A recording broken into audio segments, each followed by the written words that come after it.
Hello, today in my lecture I will attempt to explain how to draw atomic structure diagrams out of the 118 elements on the periodic table. If we choose randomly any element from the periodic table and give it a symbol x, this x could represent any element from the periodic table.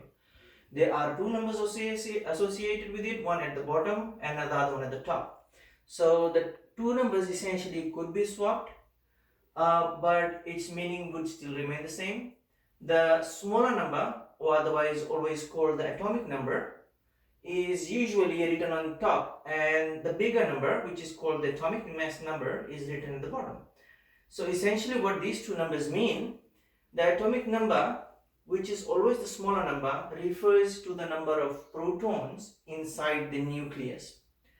Now protons happen to be positively charged particle, and we are always going to assume that in an atom the number of positive charges and the number of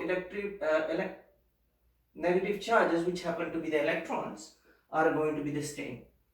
For an atom to maintain its electrical neutrality, it must have, out of the three subatomic particles inside it, two of them, which is positive and negative, namely protons and electrons, the same. However, if we compare the size of the proton in comparison to the size of the electron and vice versa, if I take one proton, the mass of one electron is 1 over 1840 atomic units.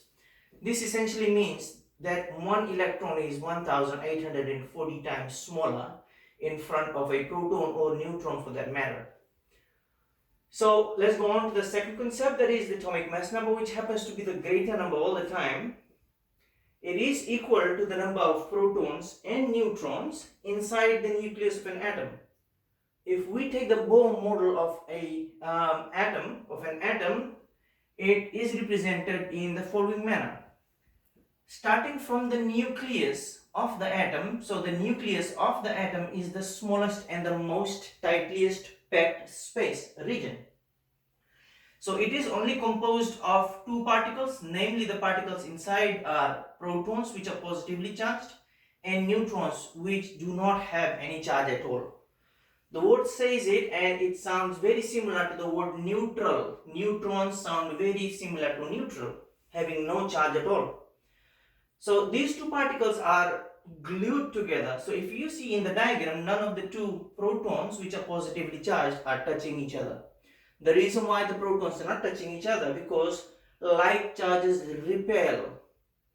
It's like north and north end of a magnet, they would repel. South and south end of the magnet, they would do the same thing, they would repel.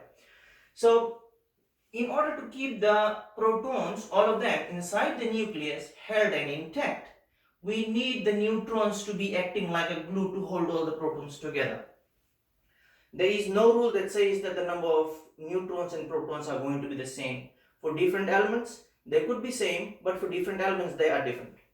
So let's move outside the nucleus. Outside the nucleus, we have shells. These circular orbits are called shells.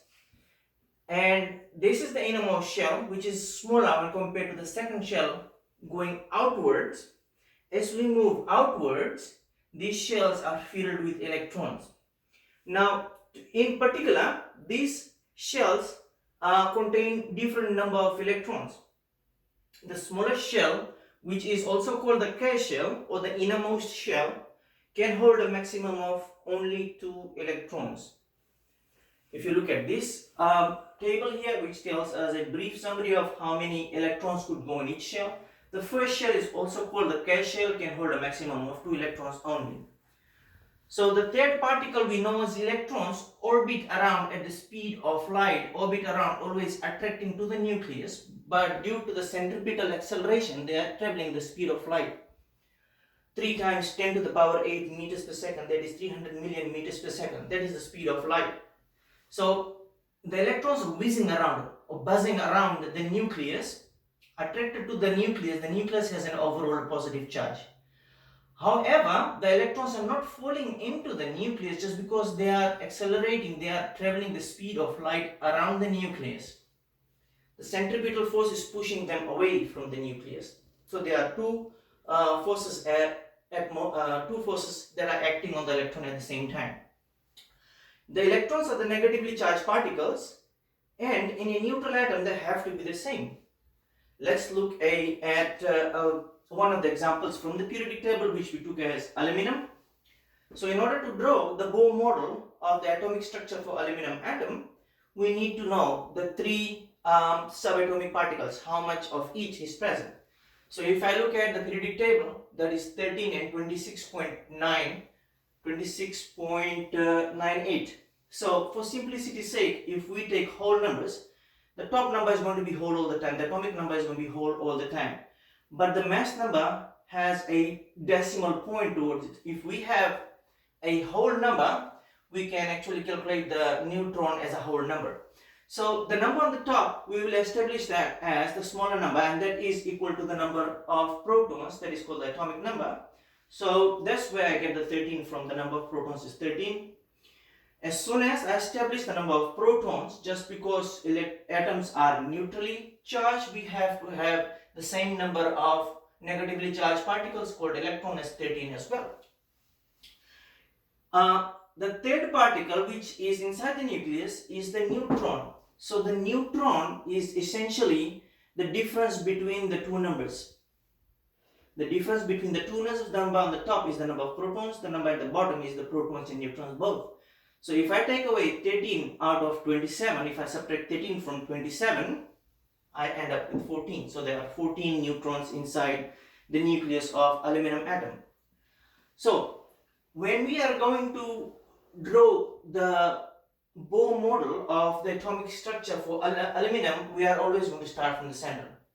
So starting from the center, I will always put the protons and the neutrons, these two occupy the nucleus,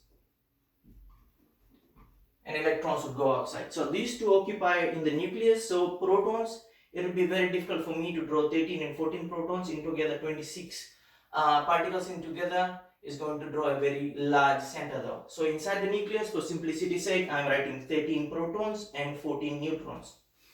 Leaves me with 13 electrons. So to place the 13 electrons around the nucleus, all the 13 would want to jump inside the first shell, just because the first shell is the first place or the closest to the nucleus. The nucleus has an overall positive charge. The nucleus has an overall positive charge and electrons are negative. So all the 13 electrons would want to jump close inside the first shell. However, as the rule suggests, there is only space for 2 electrons. So out of 13, if I were to put 2 electrons inside the nucleus, it would leave me with 11 electrons that would be unaccounted for. So the 11 electrons would overflow into the second shell. But I would not be able to account for, I would not be able to accommodate 13 electrons in the, 11 electrons in the second shell. So out of 11, only 8 get accommodated. If 8 gets accommodated in the second shell, then the leftover 3 could be put in the third shell. We can place the electrons around the third shell equally distanced from each other. So this is how we draw the atomic structure diagram or the Bohr model, the Bohr diagram for aluminum atom. So to close up, in summary, in order to draw the atomic structure diagram, we need to have the number of protons, electrons and neutrons. The number of protons is the atomic number, which is given on the top most of the time and is the smaller number. We are also going to assume that the number of protons is going to be equal to the number of electrons. In an atom which is neutrally charged, it does not have any charge, it's neutral. And then the last one is the number of neutrons. The number of neutrons happens to be the number difference between the bigger number and the smaller number. If we can find out the information about these 3 subatomic particles, we can actually put the protons and neutrons inside the nucleus, and the electrons go orbit around the nucleus in shells. But we have to follow the rule in which it shows us how many electrons could occupy the shell.